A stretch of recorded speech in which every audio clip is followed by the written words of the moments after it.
다음 두 원자를 바닥 상태, 이 두 원자의 바닥 상태 전자 배치를 표현해 봅시다. 질소는 전자가 7개예요. 전자가 7개니까 처음에 1s 오비탈에 하나 채워지고 2개 채워지고 2s에 하나 2개 채워지겠죠. 몇 개가 더 채워져야 돼요? 3개가 더 채워져야죠. 어떻게 채워져요? 요렇게 요렇게 요렇게 채워지겠죠. 이게 서로 다른 오비탈에 가능하면 홀 전자 수가 많게 채워진 거, 훈트의 규칙을 만족한 거고요. 싸움의 원리를 만족한 거죠. 산소는 어떻게 채워지냐? 전자가 8개니까 1s에 2개, 2s에 2개, 2p에 4개가 채워져야 하는데 어떻게 채워지냐? 가능하면 홀 전자 수가 많게 3개가 채워진 다음 그 다음은 어쩔 수 없이 이렇게 채워지겠죠. 이게 바로 질소와 산소의 가장 낮은 바닥 상태 전자 배치예요. 보호 모형에서 원자가 전자라고 불렸던 것들, 가장 바깥쪽 껍질에 있는 전자가 원자가 전자잖아요. 정확히 말하면 가장 바깥쪽 껍질에서 결합에 관여하는 전자를 우리는 원자가 전자라고 말하죠. 그 원자가 전자가 오비탈 모형으로 오면서 어떤 식으로 다르게 해석되는가에 대해서 해볼 거예요. 보호 모형에서 K 껍질이 오비탈 모형에서는 1s 오비탈, 보호 모형에서 L 껍질이 2s, 2p 오비탈, M 껍질이 3s, 3p, 3d 오비탈이 되었다고 했죠. 보호 모형에서 말했던 가장 바깥쪽 껍질에 들어있던 전자가 바로 오비탈 모형에서는 각각의 오비탈이 되었어요. 무슨 말이냐면 이걸 보시죠. 리튬 같은 경우는 ES 오비탈이 바로 보호에서 말하던 L 껍질이잖아요. 그래서 ES 오비탈에 들어있는 전자가 바로 원자가 전자. 보호 모형에서도 리튬은 원자가 전자가 하나라고 했었고 오비탈 모형에서도 여전히 원자가 전자가 하나라고 말해요. 탄소 같은 경우는 보호 모형에서는 L 껍질이었던 게 ES, EP 오비탈로 바뀌었잖아요. 그래서 가장 바깥쪽 껍질이라고 말하면 ES, EP 오비탈 전체를 말해요. 그래서 이 오비탈 모형만 보면 가장 바깥쪽이라고 말하니까 마치 EP 오비탈에 들어있는 전자가 원자가 전자인 것 같지만 오해하면 안 돼요. ES와 EP 오비탈, 바로 주양자수가 2번인 껍질에 있는 모든 전자수, 바로 이 전자수가 원자가 전자수라는 거죠. 오해하면 안 돼요. 이게 눈으로 보면 오해하기 딱 좋죠. 하지만 오해하면 안 돼요. 주양자수가 동일한 껍질에 있는, 주양자수가 동일한 오비탈에 있는 모든 전자가 바로 원자가 전자예요.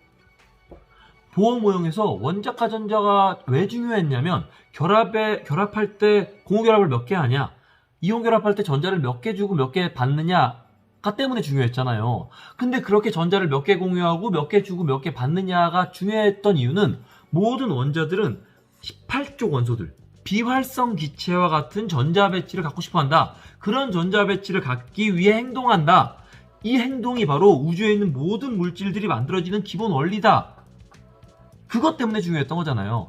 그러면 그 원리가 오비탈 모형에선 어떻게 변했는지 봅시다. 나트륨 이온이 만들어지는 과정을 봅시다.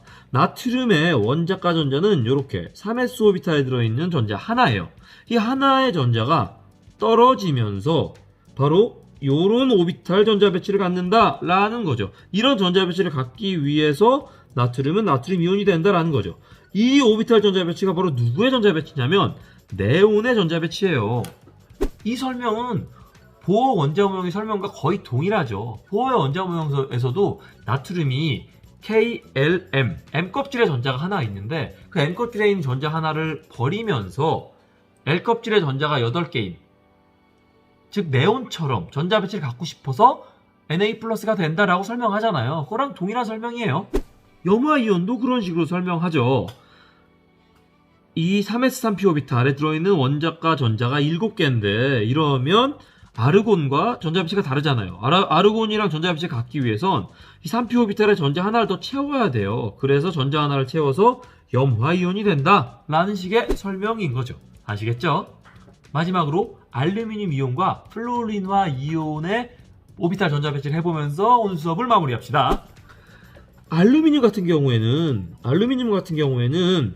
전자가 13개니까 이런 식으로 전자가 배치돼요. 1s에 2개, 2s에 2개, 2p에 6개, 이러면 10개죠. 그리고 3s에 2개, 3p에 1개, 이렇게 전자가 배치가 되죠. 원자과 전자가 3개죠. 원자과 전자가 1개가 아니에요. 3개예요.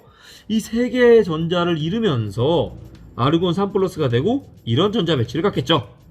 플로린 같은 경우에는 전자가 9개니까 1s에 2개, 2s에 2개, 2p에 5개가 들어가요. 원자과 전자가 몇 개예요?